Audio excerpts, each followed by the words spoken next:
Bonjour à tous, c'est de nouveau Chunyan.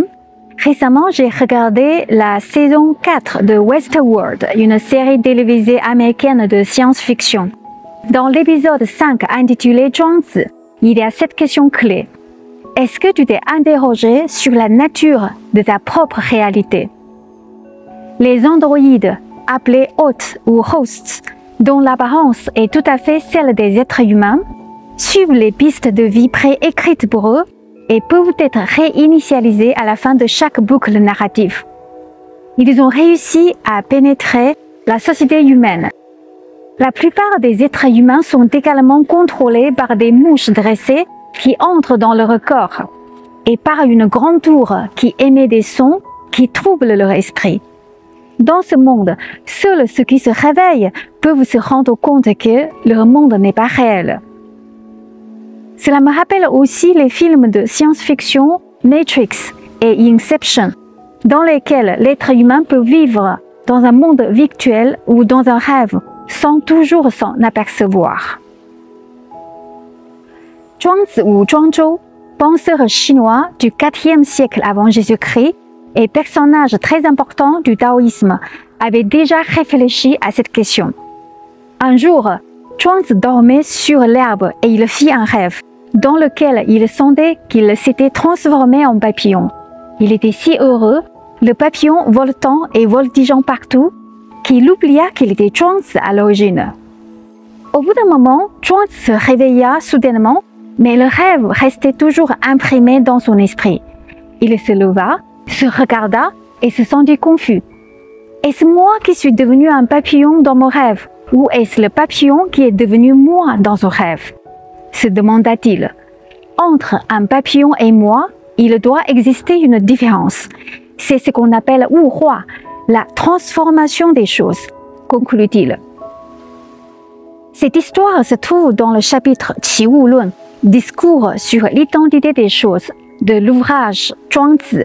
Qi Wu signifie toutes les choses dans l'univers sont identiques et ne font qu'un à la fin, car elles sont inséparables et se transforment constamment. Depuis, le rêve du papillon ou Zhuangzhou Mengdi en chinois est devenu une histoire très connue dans la philosophie chinoise.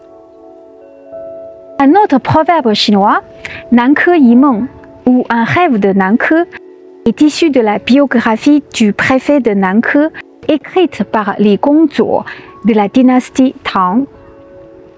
Un jour, Chen Yufeng, un intellectuel de la dynastie Tang, buvait avec ses amis sous un vieux sophora et s'enivra. Il alla dormir dans sa chambre et rêva qu'il se rendait dans le pays de Dahuai'an. Il épousa la princesse du pays et fut le préfet de Nanke pendant 20 ans, jouissant de gloire et de richesse. Il eut même 5 fils et 2 filles. Tout allait très bien, jusqu'à ce qu'il soit battu par une attaque ennemie venant du pays de Tangluo. À son retour de la bataille, il découvrit que son épouse était décédée et que le roi ne lui faisait plus confiance. Déchargé de toute fonction, il fut renvoyé dans sa ville natale. Puis il se réveilla. Le soleil n'était pas encore couché. Dans sa coupe sur la table, il restait de l'alcool.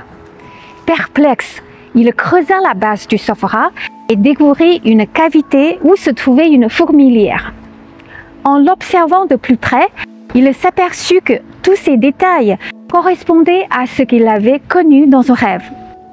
Le pays de Dahuai'an n'était qu'un nid de fourmis. À partir des rêves de Zhuangzhou et de Chen Yufeng, on peut se poser ces questions. Arrive-t-on à distinguer le monde réel de la réalité virtuelle? La vie qu'on est en train de vivre ne serait-elle un simple rêve? La fin de la vie serait-elle vraiment la fin ou le début d'une autre vie? Quelles que soient les réponses, il est toujours intéressant de sortir de temps en temps du monde auquel on est très habitué et attaché, de le regarder avec un œil frais et sous un angle différent. Et vous, qu'en pensez-vous?